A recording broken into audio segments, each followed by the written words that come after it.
Ассаламу алейкум ағайын, құрметті көрермендер.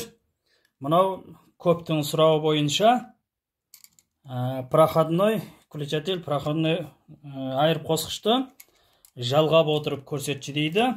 Сіздерге жалғап отырып соны көрсетейін. Мінекей қараңыздар, мынандай суретімен проходнойдың включательдің айырып қосқыштары деген сөз. Міне мынандай, мынау екеулігі. Бұны жалғайтын жері 6 болады. Мына жағында 3, мына жағында 3 болады. Мынада 3 ғана болады. Мына жағында 2, мына жағында 1. Ал міне жерде тұрған міне 6 шурубымыздың 3, мына жақта 3, мына жақта 3 тұр. Бұл мынау қараңыздар мінекей. Мынау айырып қосқыштың ішіндегі қараңыздар мінекей. Мына жақта 1, мына жақта 2 деген сөз. Мына жерде қарасаңыздар мінекей, мына жағын жауып тастасақ мінекей қараңыздар.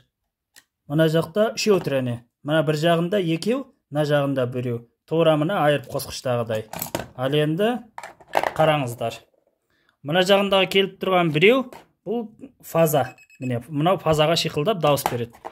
Я болмаса мынау міне мына жағын бас бармақпен басып тұратын болсақ, фазаға 220 болып жанады.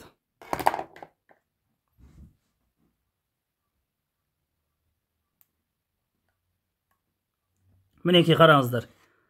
Есіктен кірген жерден коридоры, үлкен коридор ұзын болса, міне есіктен кірген жерден жақтық.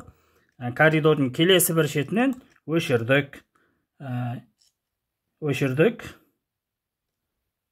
Енді сонымен қалды. Келесі күні мінекей қараңыздар. Есіктен кірген жерден тағы да бастық, тағы да жанды деген сөз. Мінекей өшірдік, жанды, мінекей көріңіздер. Ал енді мына включательді айырып қосқышты қалай жалғаймыз десек, мінекей қараңыздар. Мына 1 тұрған жерге главный келген фазаны жалғаймыз. Ал одан кейін міне мынау тұрған 1, 2 тұр. Осы 2-дің апарып, ана айырып қосқыштағы 2-ге жалғаймыз. Мына шет жағындағыны апарып, тура шет жақтаққа жалғаймыз. Мына ортадағыны апарып, тура ана айырып қосқыштың ортадағысына жалғаймыз. Ал анау айырып қосқыштың мынандай шет жақтағы 1-лігін аламыз да люстраға, лампаға жібереміз.